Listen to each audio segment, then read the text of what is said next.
2023년 12월 말레이시아 보르네오 적도의 뜨거운 공기가 활주로 위를 흔들고 있었다. 한쪽에는 러시아의 자존심 Su-30MKM이, 다른 쪽에는 한국의 FA-50이 나란히 서 있었다. 48시간, 단 이틀 안에 승부를 가려야 하는 경쟁 입찰이었다. 러시아 대표단은 여유로웠다. 수호의 명성 앞에서 한국산 경전투기는 상대가 되지 않는다고 확신했다.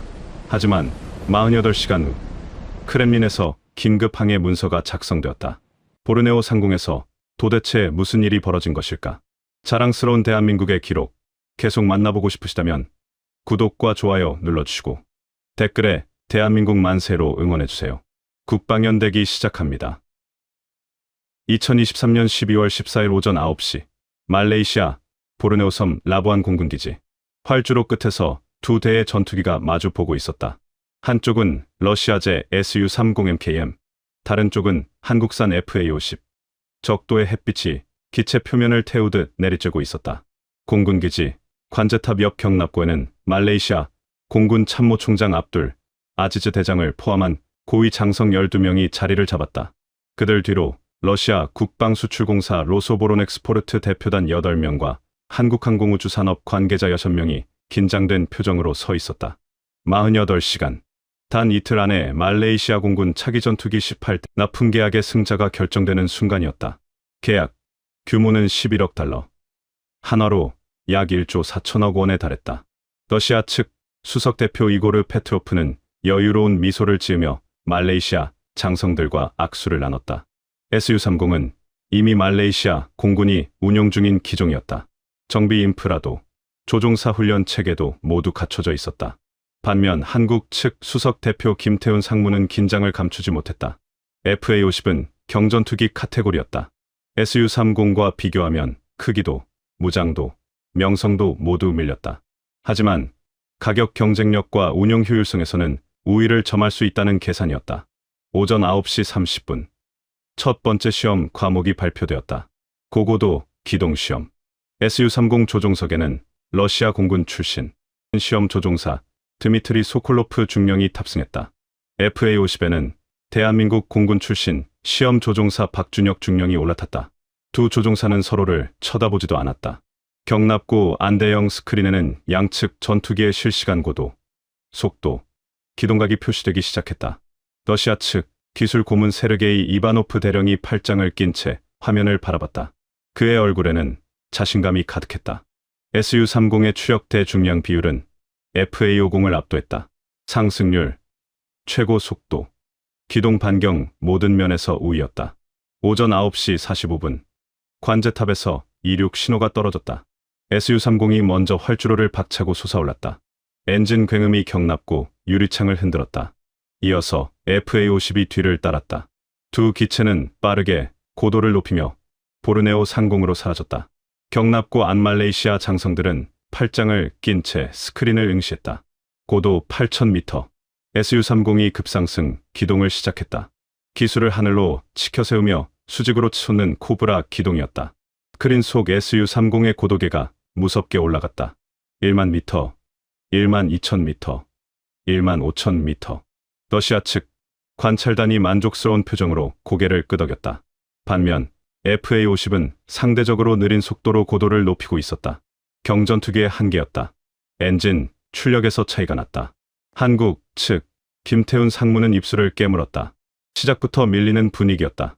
오전 10시 15분, 고고도 시험이 종료되었다. Su-30은 1만 8천 미터까지 도달했고 FA-50은 1만 4천 미터에서 멈췄다. 수치상으로는 러시아의 완승이었다. 경납고 안 러시아 측 페트로프 대표가 말레이시아 참모총장에게 다가갔다. 보시다시피 Su-30은 검증된 플랫폼입니다. 고고도 요격 임무에서는 비교 대상이 없습니다. 압둘 아지즈 참모총장은 표정 없이 고개만 끄덕였다. 그는 아직 판단을 내리지 않았다. 48시간 동안 총 6개의 시험 과목이 남아 있었다. 오전 11시 두 번째 시험 과목이 발표되었다. 적어도 침투 비행, 보르네오 밀림, 상공 300m 이하에서 레이더 회피 기동을 평가하는 과목이었다. 이번에는 FA-50에게 유리할 수도 있는 조건이었다. 작은 기체, 낮은 레이더 반사 면적. 하지만 러시아 측은 여전히 자신만만했다. Su-30의 조종사 드미트리 소콜로프 중령은 20년 경력의 베테랑이었다. 그는 시리아 상공에서도 적어도 침투 임무를 수행한 경험이 있었다. 반면 박준혁 중령은 긴장한 표정으로 헬멧을 다시 점검했다. 그는 FA-50의 강점을 알고 있었다. 작고 빠르고 민첩했다. 하지만 상대는 Su-30이었다. 세계적으로 검증된 전투기였다. 오전 11시 30분. 두 전투기가 다시 이륙했다. 이번에는 보르네오 밀림 지대로 향했다. 울창한 열대우림이 수평선까지 펼쳐져 있었다. 고도 300m. 두 전투기가 나무 꼭대기를 스치듯 낮게 날기 시작했다. 경납고 스크린에는 조종사 시점 카메라 영상이 실시간으로 송출되었다. 초록빛 밀림이 빠르게 지나갔다. 말레이시아 장성들이 몸을 앞으로 기울였다. Su-30이 계곡을 따라 급선회했다. 드미트리 소콜로프 중령의 조종 실력이 빛을 발했다. 기체가 45도 각도로 기울며 바위 절벽을 피해갔다. 러시아 측 관찰단이 박수를 쳤다. 하지만 FA-50도 뒤처지지 않았다. 박준혁 중령은 더 작은 선의 반경으로 같은 코스를 통과했다. 기체 크기가 작다는 것이 저고도에서는 오히려 장점이었다. 좁은 계곡, 갑작스러운 지형 변화에서 FA-50이 더 민첩하게 반응했다. 한국 측 김태훈 상무의 얼굴에 희망이 비쳤다. 오후 12시 저고도 시험이 종료되었다. 평가단은 양측 모두 우수한 성적을 기록했다고 발표했다. 무승부였다. 러시아 측 페트로프 대표의 미소가 조금 굳었다. 예상보다 FA-50이 선전하고 있었다. 48시간의 첫 반나절이 지나갔다. 아직 4개의 시험이 남아 있었다. 오후 12시 30분. 라부안 공군기지 장교식당. 점심시간이 시작되었다. 러시아 측 대표단은 여유롭게 식사를 즐기며 말레이시아 장성들과 대화를 나눴다. 이고르 페트로프 대표는 압둘 아지즈 참모총장 옆자리에 앉아 Su-30의 전투 기록을 설명하기 시작했다. 인도 공군의 Su-30 MKI는 2019년 파키스탄 전투기와의 교전에서 압도적 우위를 보였다. 러시아 본토의 Su-30SM은 시리아 상공에서 300회 이상의 실전 출격을 기록했다. 베트남 공군, 알제리 공군, 인도네시아 공군까지 총 14개국이 운용 중인 검증된 플랫폼이었다. 페트로프의 목소리에는 확신이 담겨 있었다. 반면 한국 측 김태훈 상무는 구석 자리에서 조용히 물만 마시고 있었다. FA-50은 아직 실전 경험이 부족했다. 필리핀 공군이 운용 중이었고 폴란드와 태국이 도입을 결정했지만 Su-30과 비교하면 전투 기록이 초라했다. 더 큰 문제는 말레이시아 공군이 이미 Su-30을 18대 보유하고 있다는 점이었다. 정비 시설, 부품 창고, 조종사 훈련 프로그램이 모두 수호의 중심으로 구축되어 있었다. 새로운 기종을 도입한다는 것은 전체 시스템을 재편해야 한다는 의미였다. 말레이시아 공군 작전 사령관 파리드 준장이 김태훈을 바라보며 물었다. FA-50의 실전 배치 사례가 몇 건이나 됩니까? 김태훈은 잠시 망설이다가 대답했다. 현재 필리핀 공군이 12대를 운용 중이며 폴란드 공군이 48대 도입을 확정했습니다. 파리드 준장은 고개를 끄덕였지만 표정은 회의적이었다. 그는 Su-30의 명성을 잘 알고 있었다. 점심 식사가 끝나고 오후 1시 30분. 경납고에 다시 모두가 모였다. 세 번째 시험 과목이 발표되었다. 전자전 대응 능력 평가. 적 레이더 재밍 환경에서 목표물을 탐지하고 타격하는 능력을 측정하는 과목이었다. 이번에는 말레이시아 공군이 직접 재밍 장비를 가동하기로 했다. 실전과 유사한 환경을 만들기 위해서였다. 러시아 측 기술 고문 세르게이 이바노프 대령은 자신만만했다. Su-30에 탑재된 N511M 바스 레이더는 강력한 전자전 대응 능력을 갖추고 있었다. 150km 이내의 목표물을 동시에 10개까지 추적할 수 있었다. 재밍 환경에서도 주파수를 변경하며 목표물을 놓치지 않았다. 반면 FA-50의 ELM-2032 레이더는 상대적으로 탐지 거리가 짧았다. 최대 150km였지만 전자전 환경에서는 성능이 떨어질 가능성이 있었다. 한국 측 기술팀장 이재훈 박사는 노트북 화면을 들여다보며 데이터를 점검했다. FA-50의 강점은 레이더 성능이 아니었다. 작은 기체에서 오는 낮은 피탐 확률과 빠른 기동성이었다. 하지만 전자전 대응 능력 시험에서는 그런 장점이 크게 부각되지 않았다. 오후 2시 두 전투기가 다시 이륙했다. 이번에는 남중국해 쪽으로 향했다. 보르네오 북쪽 해상 상공이었다. 말레이시아 공군 지상기지에서 강력한 재밍 신호가 발사되기 시작했다. SU-30 조종석의 드미트리 소콜로프 중령은 레이더 화면을 주시했다. 화면에 노이즈가 가득했다. 하지만 몇 초 후 N511M 레이더가 자동으로 주파수를 변경하며 목표물을 다시 포착했다. 경납고 스크린을 지켜보던 러시아 측 관찰단이 미소를 지었다. 예상대로였다. 반면 FA-50의 박준혁 중령은 고전하고 있었다. ELM-2032 레이더 화면이 계속 깜빡였다.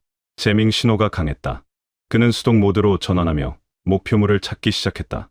시간이 지체되었다. 경납고 안한국 측 김태훈 상무의 얼굴이 굳었다. 오후 2시 40분 전자전 시험이 종료되었다. SU-30은 목표물 10개 중 9개를 성공적으로 탐지했다. FA-50은 10개 중 6개를 탐지하는 데 그쳤다. 명백한 러시아의 승리였다. 말레이시아 장성들이 고개를 끄덕이며 메모를 했다. 러시아 측 페트로프 대표가 만족스러운 표정으로 팔짱을 꼈다. 3개의 시험 중 2개에서 우위를 점했다. 48시간의 절반도 지나지 않았지만 이미 승부는 기울어 보였다. 압둘 아지즈 참모 총장은 무표정하게 다음 시험 일정을 확인했다. 오후 4시 네 번째 시험. 근접 공중전 시뮬레이션이 예정되어 있었다. 이 시험이 FA-50에게 마지막 기회였다. 하지만 러시아 측은 이미 승리를 확신하고 있었다. 경납고 밖 활주로에서 정비팀들이 두 전투기를 점검하고 있었다. SU-30의 거대한 기체 옆에서 FA-50은 초라해 보였다. 크기, 무장, 명성 모든 면에서 차이가 났다. 한국 측 정비팀장 박영수 중사가 FA-50 동체를 쓰다듬으며 작게 중얼거렸다. 이제 내가 보여줄 차례야. 오후 3시 30분 두 조종사가 다시 경납고로 들어왔다. 드미트리 소콜로프 중령은 여유롭게 물을 마시며 러시아 측 동료들과 농담을 주고받았다. 반면 박준혁 중령은 헬멧을 벗지도 않은 채 구석에 서서 다음 시험 브리핑 자료를 읽고 있었다. 근접 공중전, 도그파이트. 이것이 마지막 승부처였다. 48시간의 운명이 다음 2시간 안에 결정될 것이었다. 오후 4시 정각, 네 번째 시험이 시작되었다. 근접 공중전 시뮬레이션. 두 전투기가 모의 교전을 벌이며 기동성과 전투 능력을 평가하는 과목이었다. 경납고 안대형 스크린에는 양측 조종사의 헬멧, 카메라 영상과 지체 위치를 보여주는 레이더 화면이 동시에 표시되었다. 말레이시아 공군 평가단은 교전 규칙을 발표했다. 고도 5,000m에서 시작해서 3,000m 이하로 내려가면 안 된다. 수평거리 20km 이내에서만 교전한다. 레이저 조준 시스템으로 명중 여부를 판정한다. 3회전 중 2회 승리한 쪽이 이긴다. SU-30 조종석에 탑승한 드미트리 소콜로프 중령은 자신감이 넘쳤다. 그는 러시아 공군 최정예 부대 출신이었다. 시야 상공에서 150회 이상 실전 출격을 했고 모의 공중전에서 83승 12패의 기록을 보유하고 있었다. SU-30의 기동성은 세계 최고 수준이었다. 추력 편향 노즐로 급격한 방향 전환이 가능했고 코브라 기동, 쿨빛 기동 같은 고난도 동작을 자유자재로 구사할 수 있었다. 반면 FA-50에 탑승한 박준혁 중령은 긴장한 표정이었다. 그는 대한민국 공군 53전투 비행단 출신으로 F-16과 FA-50 비행시간을 합쳐 2000시간을 넘겼다. 하지만 SU-30과의 실전 교전 경험은 없었다. 그가 의지할 수 있는 것은 FA-50의 작은 기체와 빠른 선회일 뿐이었다. 오후 4시 10분 두 전투기가 이륙했다. 보르네오 상공으로 빠르게 고도를 높였다. 고도 5,000m, 수평거리 20km.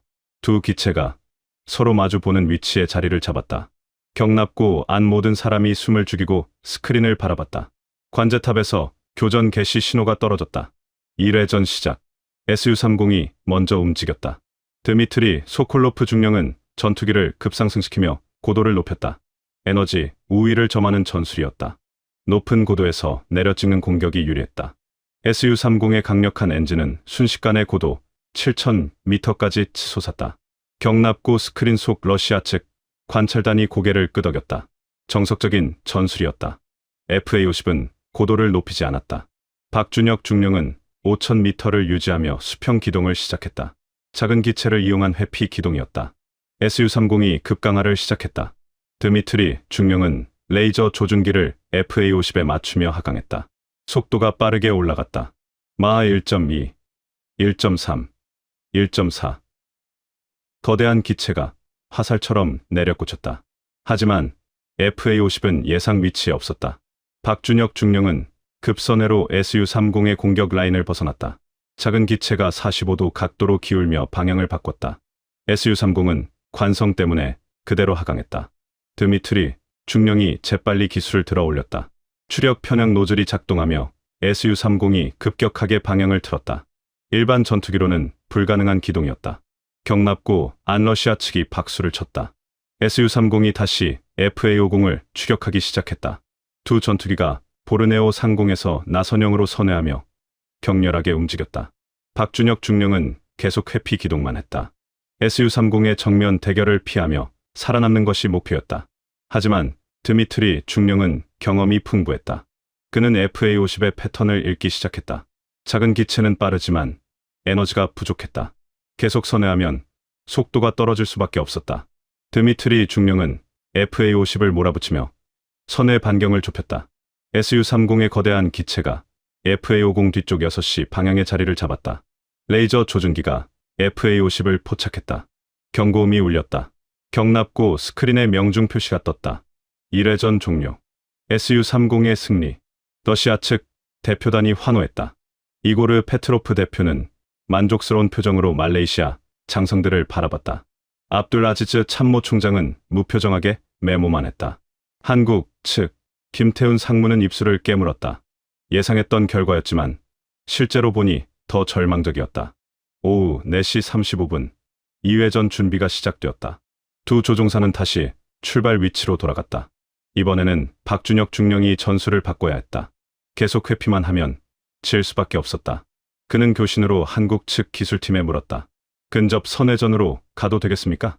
이재훈 박사가 즉시 대답했다. FA-50의 선회율이 우위입니다. 근접전으로 끌고 가십시오.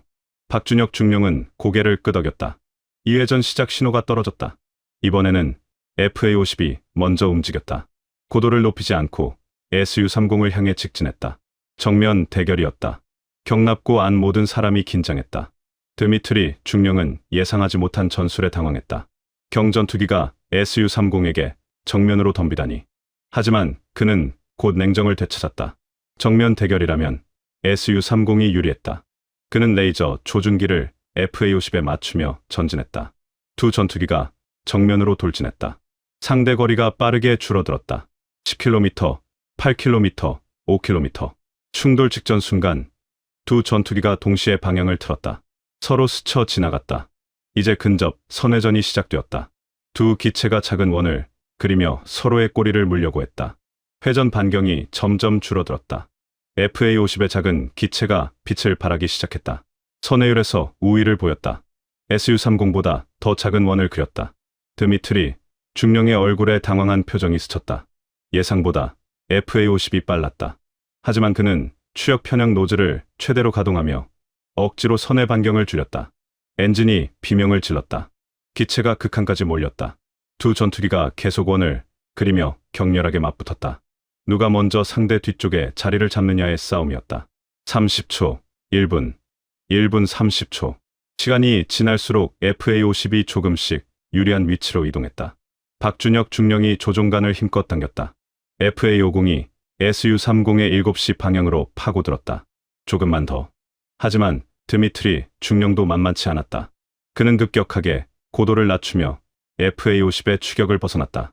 고도 4,000m, 3,500m. 하한선이 가까워졌다. 관제탑에서 경고 신호가 울렸다.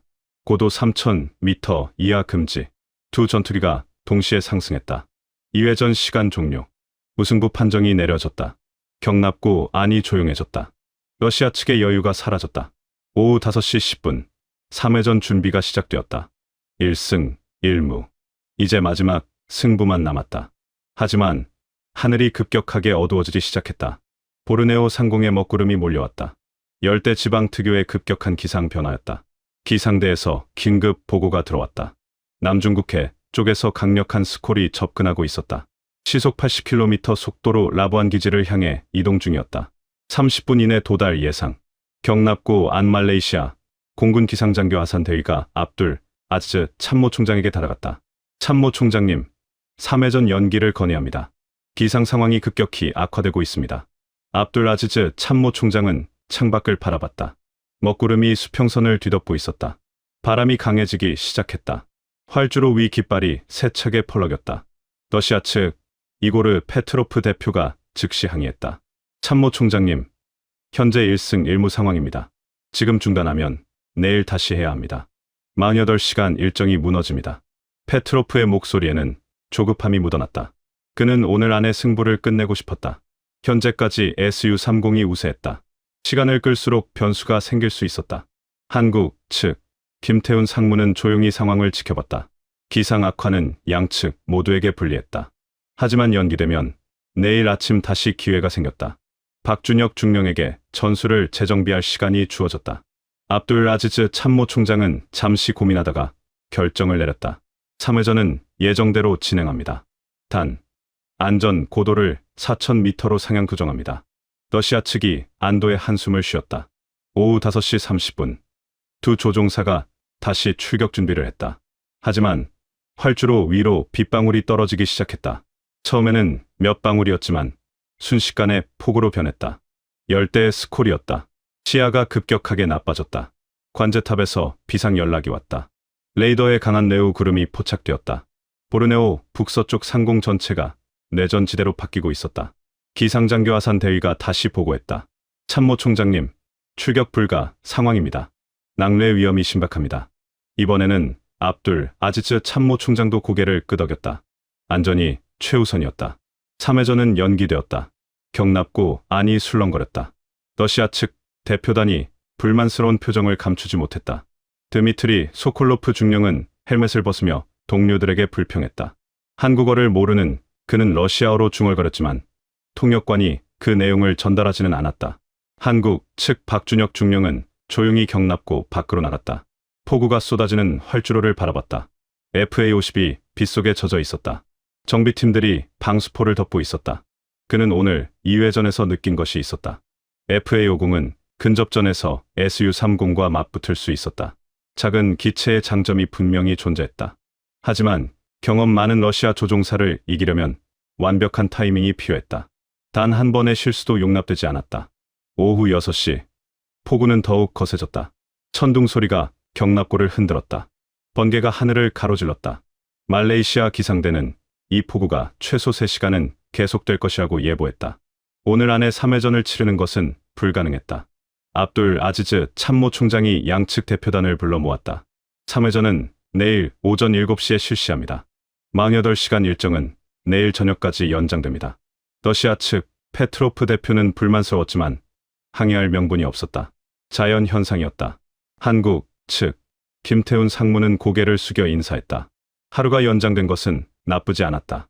저녁 7시, 폭우는 여전히 계속되었다. 양측 대표단은 각자 숙소로 돌아갔다. 라부안 기지 내 장교 숙소 2층. 러시아 측은 회의를 열었다. 이고르 페트로프 대표가 드미트리 소콜로프 중령에게 물었다. 내일 3회전 승산이 어떻습니까? 드미트리 중령은 잠시 생각하다가 대답했다. FA-50의 근접 선회율이 예상보다 좋습니다. 하지만 경험에서는 우리가 앞섭니다. 이길 수 있습니다. 페트로프는 고개를 끄덕였다. 하지만 그의 얼굴에는 불안이 스쳐 지나갔다. 같은 시각 한국 측 숙소. 김태훈 상무는 박준혁 중령과 이재훈 박사와 함께 노트북 화면을 보고 있었다. 오늘 2회전 영상을 재생하며 분석했다. 박준혁 중령이 말했다. 근접전에서는 이길 수 있습니다. 선회율에서 우위가 확실합니다. 이재훈 박사가 데이터를 가리키며 설명했다. FA-50의 최소 선회 반경은 SU-30보다 12% 작습니다. 문제는 조종사 경력 차이입니다. 김태훈 상무는 창밖을 바라봤다. 폭우가 유리창을 때리고 있었다. 내일 아침 7시, 마지막 승부가 펼쳐질 것이었다. 48시간 중 이미 8시간이 지났다. 아직 시험 과목 2개가 남아 있었다. 근접 공중전 3회전과 최종 종합 평가. 밤 10시, 폭우가 조금씩 약해졌다. 기상대는 내일 아침 날씨가 맑을 것이라고 예보했다. 경납고 안 FA-50과 SU-30은 나란히 서 있었다. 두 전투기 모두 내일을 기다리고 있었다. 다음날 오전 7시 하늘이 맑게 개었다. 어젯밤 폭우가 거짓말처럼 사라졌다. 활주로 위 무릉덩이만이 지난밤의 흔적을 보여주고 있었다. 경납고의 양측 대표단이 다시 모였다. 3회전 재개 준비가 시작되었다. 하지만 말레이시아 공군 압둘 아지즈 참모총장이 갑작스러운 발표를 했다. 일정 변경을 알립니다. 3회전은 오후 3시로 연기합니다. 대신 오전 시간에 5번째 시험을 먼저 실시하겠습니다. 경납고 안이 술렁거렸다. 러시아 측 이고르 페트로프 대표가 즉시 항의했다. 참모총장님, 이것은 예정에 없던 변경입니다. 압둘 아지즈 참모총장은 냉정하게 대답했다. 말레이시아 공군의 작전 환경은 야간 침투가 중요합니다. 5번째 시험은 야간 적어도 레이더 회피 훈련입니다. 오늘 오전 실시합니다. 한국 측도 당황했다. 예정에 없던 야간 훈련이었다. 김태훈 상무는 박준혁 중령을 바라봤다. 박 중령은 긴장한 표정으로 고개를 끄덕였다. 준비는 되어 있었다. 오전 9시 태양이 중천에 떠 있었지만 시험은 야간 조건으로 진행되었다. 두 조종사는 야간 투시 장비를 착용했다. 헬멧 바이저에 장착된 MBS9 야간 투시경이 초록빛 세상을 보여주었다. 목표는 단순했다. 보르네오 밀림 상공 200m 고도에서 30km를 비행하며 지상 레이더 탐지를 회피하는 것이었다. 말레이시아 공군이 실제 방공 레이더 4대를 가동했다. ANTPS-77 장거리 레이더와 MPDR-18X 적어도 레이더였다. 이 레이더들이 두 전투기를 추적할 것이었다. 탐지 횟수가 적을수록 높은 점수를 받았다. 오전 9시 30분 SU-30이 먼저 출격했다. 드미트리 소콜로프 중령은 자신만만했다. SU-30에 탑재된 전자전 장비 SAP-518은 강력한 레이더 제밍 능력을 갖추고 있었다. 적 레이더 신호를 교란하며 피탐 확률을 낮출 수 있었다. 게다가 그는 야간 적어도 비행 경력이 풍부했다. 시리아 상공에서 수십 차례 야간 침투 임무를 수행했다. 보르네오 밀림 같은 환경은 익숙했다. SU-30이 고도를 낮추며 밀림 속으로 파고들었다. 초록빛 나무들이 조종석 창문 아래로 빠르게 지나갔다. 고도 200m. 드미트리 중령은 지형을 따라 기체를 조종했다. 계곡을 따라 내려가고 언덕을 넘으며 레이더 탐지를 피했다. 경납고 스크린에는 레이더 추적 화면이 표시되었다. SU-30의 신호가 간헐적으로 포착되었다. 지형 때문에 레이더 그림자가 생겼다. 드미트리 중령은 그 그림자 속으로 기체를 숨겼다. 15분간 비행 동안 총 7회 탐지되었다. 러시아 측 관찰단이 만족스러운 표정을 지었다. 우수한 성적이었다. 오전 10시 이제 FA-50의 차례였다. 박준혁 중령은 헬멧을 단단히 조였다. 야간 투시경 속 세상은 평평하고 거리감이 왜곡되었다. 깊이를 파악하기 어려웠다. 게다가 FA-50의 전자전 장비는 SU-30보다 약했다. ALQ200K 전자전 포드는 기본적인 제밍 기능만 제공했다. 박준혁 중령은 다른 방법을 써야 했다. 작은 기체를 최대한 활용하는 것이었다. FA-50이 이륙했다. 밀림 상공으로 빠르게 접근했다. 고도 200m. 박중령은 SU-30보다 더 낮게 비행했다. 고도 150m까지 내렸다. 나무 꼭대기가 불과 50m 아래였다. 야간 투시경 속에서 나뭇가지들이 초록빛 촉수처럼 뻗어 있었다. 조종관을 쥔 손에 땀이 배었다. 심장이 빠르게 뛰었다. 실수하면 밀림에 추락할 수 있었다. 계기판의 고도계가 140m를 가리켰다. 너무 낮았다. 하지만 이 고도에서는 레이더 탐지가 거의 불가능했다. 지형과 나무들이 레이더 신호를 차단했다. 경납고 스크린을 보던 말레이시아 평가단이 긴장했다. FA-50의 신호가 거의 잡히지 않았다. 1회, 2회, 5분이 지났지만 탐지 횟수는 2회뿐이었다. 한국 측 김태훈 상무의 눈이 빛났다. 하지만 위험천만한 비행이었다. 박준혁 중령은 온몸에 긴장이 흘렀다.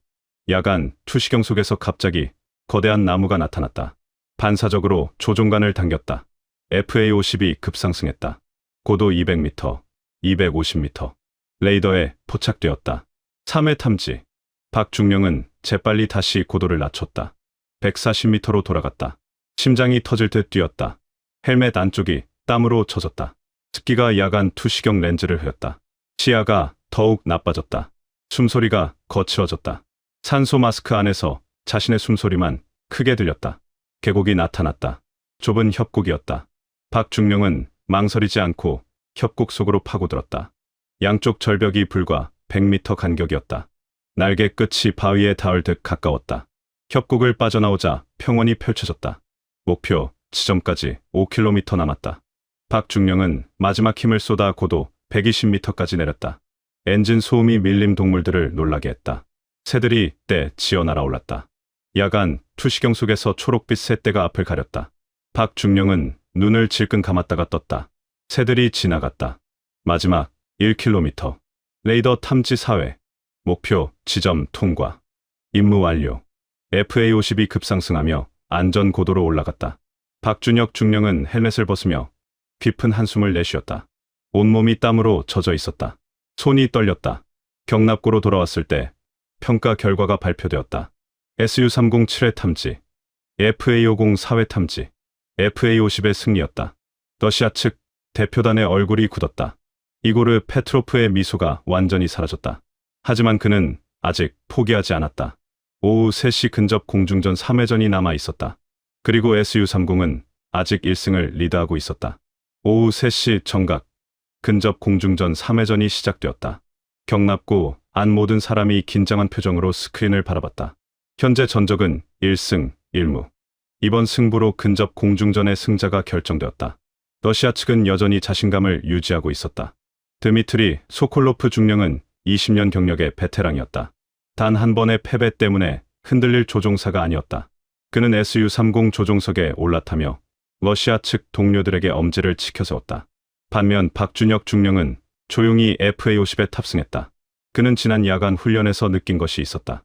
극한의 상황에서 FA-50은 예상 이상의 성능을 보였다. 작은 기체가 주는 민첩성은 단순한 수치 이상이었다. 이제 그것을 증명할 시간이었다. 오후 3시 10분, 두 전투기가 이륙했다. 보르네오 상공 고도 5,000m에서 대치했다. 수평, 거리 20km. 관제탑에서 교전 개시 신호가 떨어졌다. SU-30이 먼저 공격했다. 드미트리 중령은 지난 1회전과 같은 전술을 사용했다. 고도를 높여 에너지, 우위를 점하는 것이었다. SU-30이 7,000m까지 치솟았다. 하지만 이번에는 FA-50도 따라 올라갔다. 박준혁 중령은 고도 경쟁을 피하지 않았다. 6,000m, 6,500m. FA-50의 엔진이 최대 출력으로 돌아갔다. 드미트리 중령은 예상하지 못한 대응에 잠시 당황했다. 경전투기가 고도 경쟁을 벌이다니. 하지만 그는 곧 미소를 지었다. 고고도에서는 SU-30이 유리했다. 엔진, 출력에서 차이가 났다. 두 전투기가 7,000m 상공에서 마주쳤다. 드미트리 중령은 급강하를 준비했다. 에너지, 우위로 FA-50을 압박할 계획이었다. 바로 그 순간 FA-50이 갑자기 급강하했다. 예상을 뒤엎는 움직임이었다. 박준혁 중령은 고도를 포기하고 아래로 내려갔다. 5,000m, 4,000m. 빠르게 하강했다. 드미트리 중령이 재빨리 추격했다. SU-30이 화살처럼 내려꽂혔다. 하지만 FA-50은 더 빨랐다. 작은 기체가 공기 저항을 덜 받았다. 고도 3,500m에서 박준혁 중령이 갑자기 기술을 들어 올렸다. 급상승이었다. FA-50이 다시 위로 치솟았다. 드미트리 중령은 관성 때문에 계속 하강하고 있었다. 그는 재빨리 조종관을 당겼다. 추력 편향 노즐을 최대로 가동했다. SU-30이 급격하게 방향을 바꿨다. 하지만 박준혁 중령은 이미 위치를 선점했다. FA-50이 SU-30의 머리 위 6시 방향에 자리 잡았다. 경납고 안한국 측 김태훈 상무가 주먹을 쥐었다. 하지만 드미트리 중령도 만만치 않았다. 그는 즉시 코브라 기동을 시작했다. 기술을 하늘로 치켜세우며 속도를 급격히 줄였다. SU-30 특유의 고개 기동이었다. 추격하던 FA-50이 앞으로 지나쳐 버릴 것이었다. 박준혁 중령은 이 순간을 기다렸다. 그는 즉시 급선회했다. 작은 기체가 90도 각도로 방향을 틀었다. SU-30의 코브라 기동을 측면에서 포착했다. 레이저 조준기가 SU-30의 옆구리를 향했다. 드미트리 중령의 얼굴이 굳었다. 코브라 기동 중에는 기동성이 제로였다. 완전히 무방비 상태였다. 경고음이 울렸다. FA-50의 레이저가 SU-30을 명중시켰다. 경납고 스크린에 격추 표시가 떴다. 3회전 종료. FA-50의 승리. 경납고 안이 순간 조용해졌다. 러시아 측 대표단이 믿을 수 없다는 표정으로 스크린을 바라봤다. 이고르 페트로프의 얼굴이 창백해졌다. Su-30이 졌다. 경전투기에게 패배했다. 반면 한국 측은 조용히 환호했다. 김태훈 상무는 감정을 억누르며 고개를 숙였다.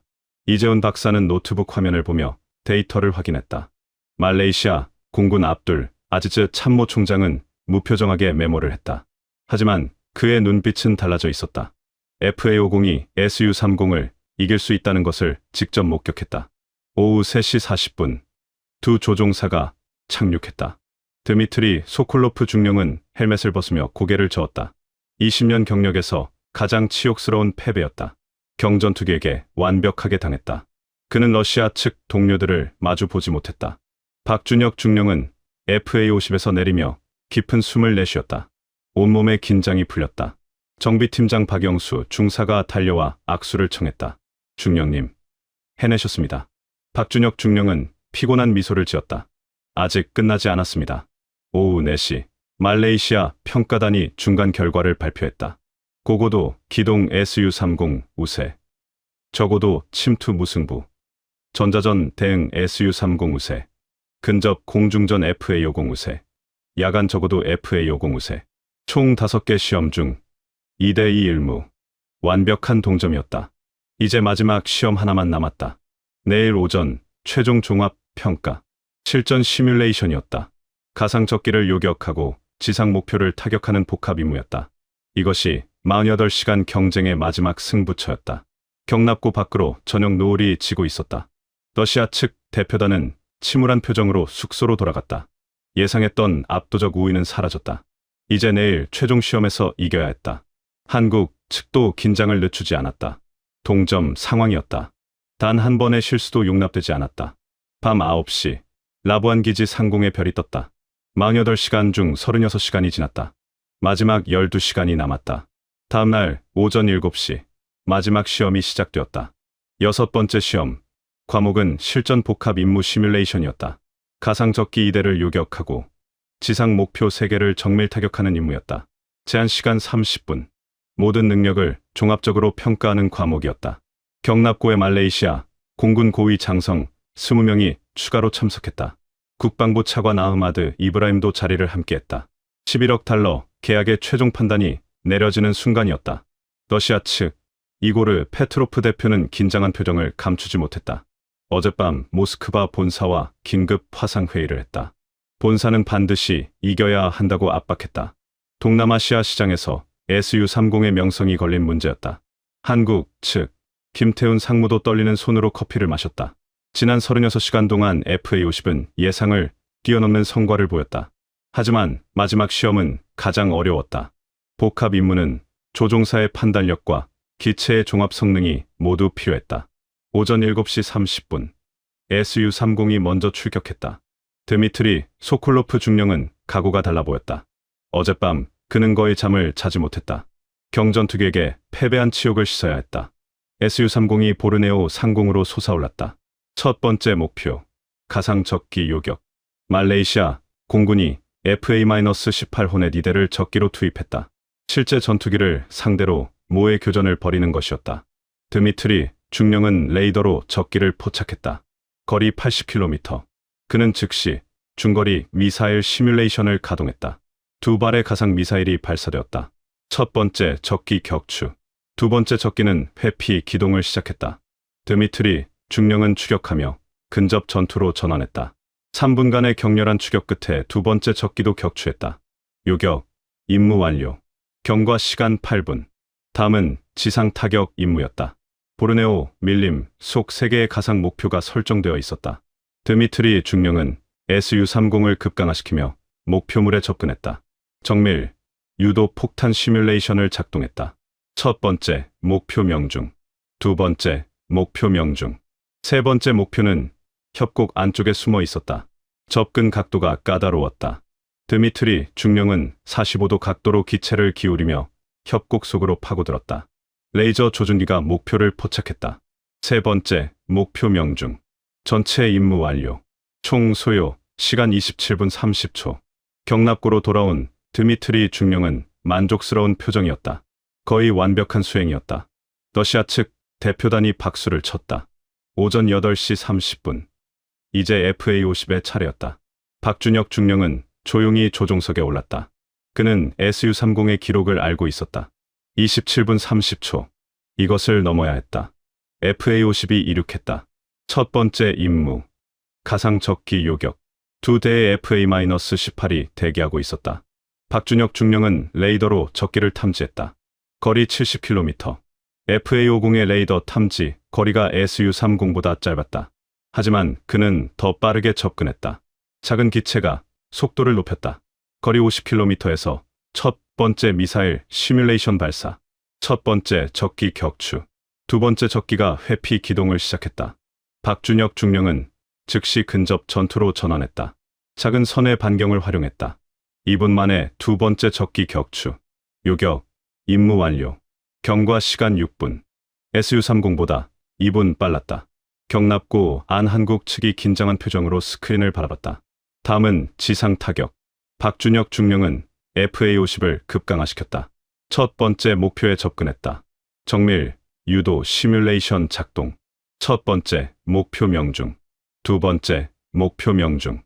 세 번째 목표, 협곡 안쪽.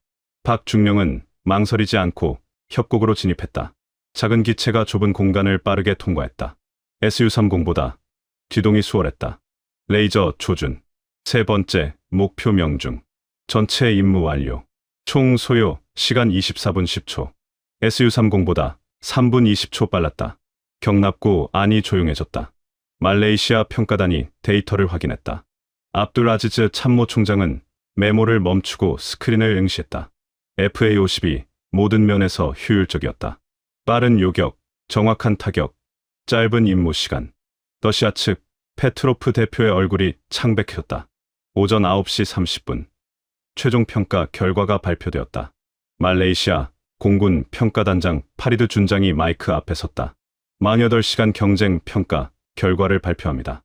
종합 점수. FA-50 우세. 경납고 안한국 측이 조용히 환호했다. 김태훈 상무는 눈을 감았다. 러시아 측 대표단은 침묵했다. 이고르 페트로프는 고개를 떨구었다. 압둘 아지즈 참모총장이 최종 발표를 했다. 말레이시아 공군은 FA-50을 차기 전투기로 선정합니다. 18대 도입 계약을 한국항공우주산업과 체결하겠습니다. 러시아 측은 항의도 하지 못했다. 모든 과정이 공정했다. 데이터가 명확했다. 오전 10시, 48시간이 끝났다. 보르네오의 태양이 경납고 위를 비추고 있었다. 오전 11시, 러시아 대표단이 라부안 기지를 떠났다. 이고르 페트로프는 마지막까지 말레이시아 장성들에게 재검토를 요청했지만 소용없었다. 압둘 아지즈 참모총장의 결정은 확고했다. 페트로프는 차에 오르며 휴대전화를 꺼냈다. 모스크바에 긴급 보고를 해야 했다. 그날 오후, 크렘린 국방 수출 담당 부서에서 긴급 회의가 열렸다. SU-30이 경전투기에게 패배했다는 소식은 충격이었다. 러시아 국방부는 말레이시아 정부에 공식 문서를 전달했다. 평가 과정의 재검토를 요구하는 내용이었다. 하지만 답변은 돌아오지 않았다. 말레이시아는 이미 결정을 내렸다. 같은 시각 중국 베이징 군사과학원, 동남아시아 군사 동향을 분석하는 장 웨이 연구원이 보고서를 작성하고 있었다. 말레이시아의 FA-50 선정 소식이 전해졌다. 그는 즉시 상급자에게 보고했다. 한국 경전투기가 러시아 SU-30을 제치고 계약을 따냈다는 것은 동남아시아 군사 균형의 변화를 의미했다. 중국 국방부는 이 사건을 주의 깊게 관찰하기 시작했다. 미국 워싱턴 국방부 펜타곤, 아시아 태평양 담당 분석관 제임스 톰슨은 CIA 보고서를 읽고 있었다. 보르네오 48시간 경쟁의 세부 내용이 담겨 있었다. 그는 동료에게 말했다. 한국 방산이 예상보다 빠르게 성장하고 있다고. FA-50이 SU-30을 이긴 것은 단순한 계약 이상의 의미가 있었다. 동남아시아에서 러시아 무기 체계의 영향력이 약해지고 있다는 신호였다. 3개월 후인 2024년 3월, 쿠알라룸푸르 국방부 청사에서 정식 계약 조인식이 열렸다. 말레이시아 국방부 장관과 한국항공우주산업 사장이 서명했다. 계약 금액 11억 달러, FA-50 18대와 정비 지원, 조종사 훈련 패키지가 포함되었다. 한국 측 김태훈 상무는 조인식장 뒤편에 조용히 서 있었다. 그는 보르네오에서의 48시간을 떠올렸다. 박준혁 중령의 땀 흘리는 모습, 정비팀의 밤샘 작업, 이재훈 박사의 데이터 분석. 모든 것이 한치의 오차 없이 맞아떨어진 결과였다. 2025년 12월, 1년이 지났다. 박준혁 중령은 대한민국 공군시험 평가단에서 근무하고 있었다. 그는 가끔 보르네오의 하늘을 떠올렸다. SU-30과의 마지막 대결 순간, 코브라 기동을 펼치는 거대한 러시아 전투기, 그리고 그 옆구리를 노린 FA-50의 레이저 조준기. 단 몇 초의 판단이 11억 달러 계약을 결정했다. 그는 후배 조종사들에게 그날의 이야기를 들려주지 않았다. 자랑할 일이 아니었다. 책임을 다한 것뿐이었다. 2026년 여름, 라부안 공군기지. 말레이시아 공군 소속 FA-50 6대가 경납고에 나란히 서 있었다. 첫 번째 인도분이었다. 말레이시아 조종사들이 훈련을 시작했다. 압둘 아지즈 참모총장은 은퇴를 앞두고 있었다. 그는 가끔 2023년 12월에 48시간을 회상했다. SU-30과 FA-50의 대결. 데이터는 명확했지만 결정은 쉽지 않았다. 러시아와의 오랜 협력 관계, 이미 구축된 인프라, 정치적 압력. 하지만 그는 공군 참모총장으로서 최선의 선택을 했다. 성능과 효율성이 증명된 FA-50을 선택했다. 그것이 말레이시아 공군을 위한 올바른 결정이었다. 같은 해 가을, 모스크바 크렘린 근처 국방수출본부. 이고르 페트로프는 더 이상 동남아시아 담당이 아니었다. 보르네오의 패배 이후 중앙아시아 지역으로 전보되었다. 그는 가끔 그날을 떠올렸다. 만약 드미트리 소콜로프 중령이 코브라 기동 대신 다른 전술을 썼다면, 만약 날씨가 더 나빴다면, 만약 야간 훈련이 없었다면. 하지만 역사는 가정을 용납하지 않았다. 결과만이 기록으로 남았다. 2027년 봄, 서울 한국항공우주산업본사. 김태훈 상무는 임원으로 승진했다. 그의 책상 서랍 깊숙한 곳에 보르네오 48시간의 사진이 보관되어 있었다. 폭우가 쏟아지던 활주로, 나란히 서 있던 FA-50과 SU-30. 긴장한 표정의 박준혁 중령. 그는 가끔 그 사진을 꺼내보았다. 승리의 기쁨보다는 무게감이 느껴졌다. 한 사람 한 사람의 땀과 책임이 모여 이룬 결과였다. 자랑할 일이 아니라 기억해야 할 일이었다. 2028년 현재, 말레이시아 공군은 FA-50 18대 전량을 인도받았다. 보르네오 상공을 지키는 주력 전투기가 되었다. 동남아시아 각국이 이 소식을 주목했다. 필리핀, 태국, 인도네시아 공군이 FA-50 도입을 검토하기 시작했다. 보르네오의 48시간은 단순한 경쟁 입찰이 아니었다. 작은 경전투기가 거대한 명성을 이긴 날이었다. 데이터와 성능이 브랜드를 넘어선 순간이었다. 그리고 무엇보다 책임감으로 임무를 완수한 사람들의 기록이었다. 보르네오의 뜨거운 하늘 아래서 땀 흘렸던 그들의 이름은 계약서에 남지 않았다. 하지만 대한민국 방산의 역사 속에 조용히 새겨졌다. 그것이 기록되어야 할 이유였다. 오늘 영상이 좋으셨다면 구독과 좋아요, 댓글로 응원해주세요.